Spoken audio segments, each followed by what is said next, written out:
Oi, gente, tudo bem? Vamos hoje para mais uma aula de termoquímica. E hoje nós vamos aprender a fazer o cálculo do ΔH. Vamos lá? Bom, nós vimos na aula passada os tipos de reações químicas, né? Nós temos dois tipos, as exotérmicas, que são aquelas que liberam calor. Então, se você encostar em um recipiente, aqui tem uma vidraria, né?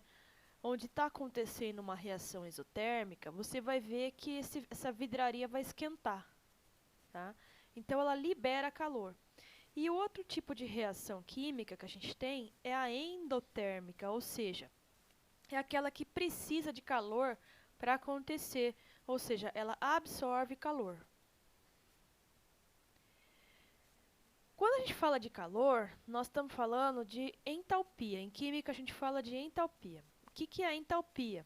É a energia trocada nas reações endotérmica e exotérmica, ou seja, nas reações de absorção e de liberação de energia, né?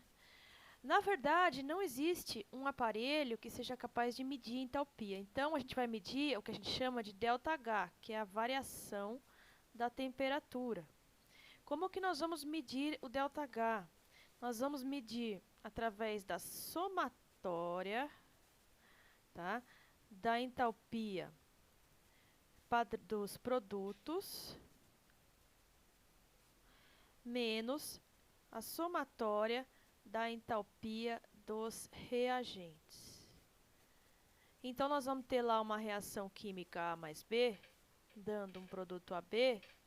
Nós vamos somar a entalpia desses produtos. Se tiver outros produtos aqui, a gente tem que somar esse com esse e subtrair da soma dos reagentes, tá? É isso que nós vamos fazer. Então, aqui está bonitinho a fórmula da variação de entalpia, né? Então, vai ser a entalpia dos produtos menos a entalpia dos reagentes, tá? Se a reação for exotérmica, esse valor aqui vai ser menor do que dos reagentes. Então, o ΔH vai ser menor do que zero, tá?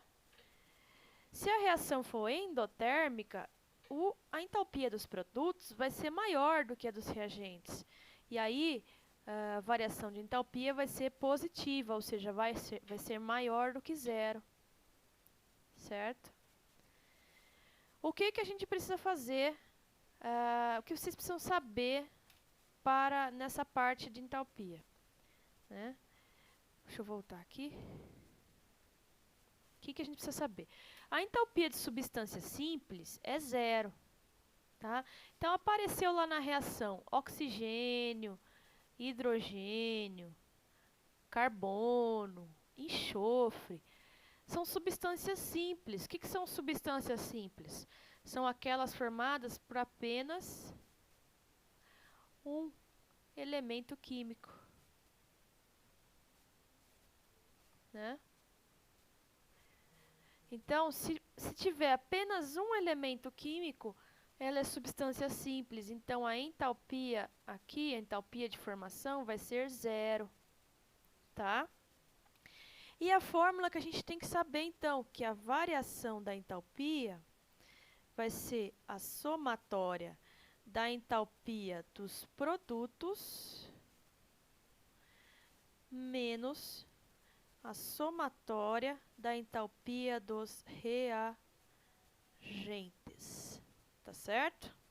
Então, nós vamos ter lá, novamente, uma reação química A mais B dando C mais D.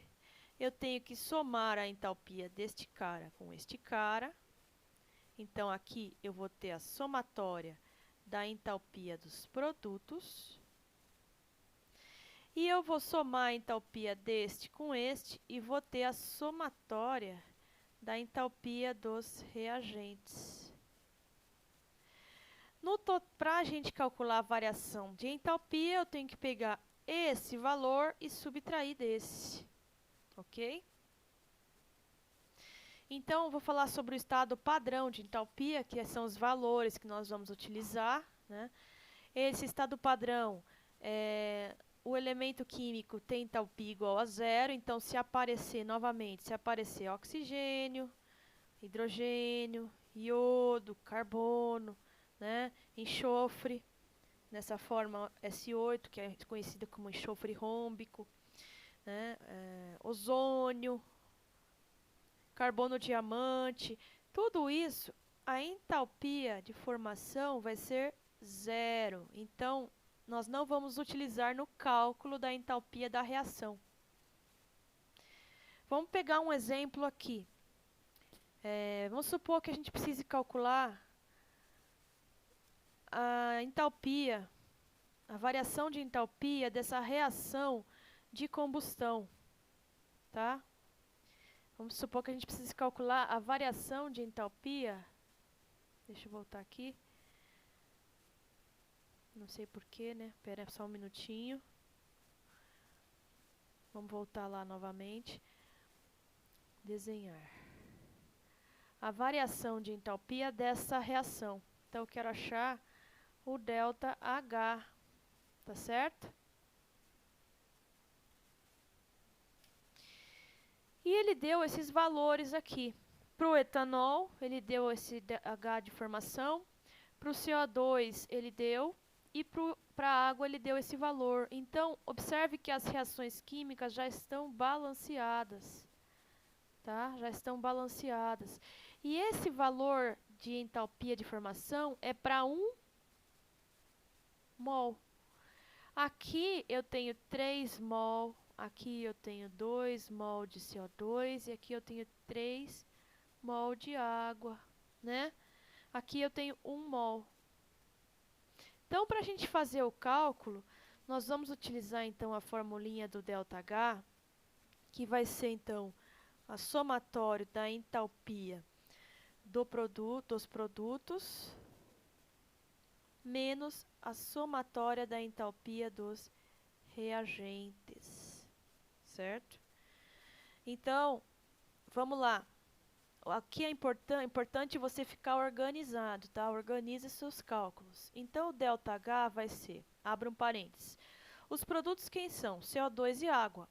Eu tenho 2 mols de CO2, então, 2 vezes o valor que está aqui. 2 vezes o valor de menos 393,5.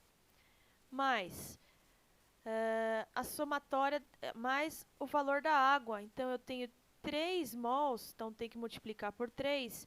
3 vezes o valor da água, menos 286. Tá? Fecha o parênteses. Menos a somatória dos reagentes. Então, eu tenho 1 mol de etanol, então que é menos 277,8, mais o valor do O2. Só que o O2 não está dado aqui, mas ele é substância simples. Então, o H de formação dele é 0. A partir daí, pessoal, é só fazer os cálculos, né?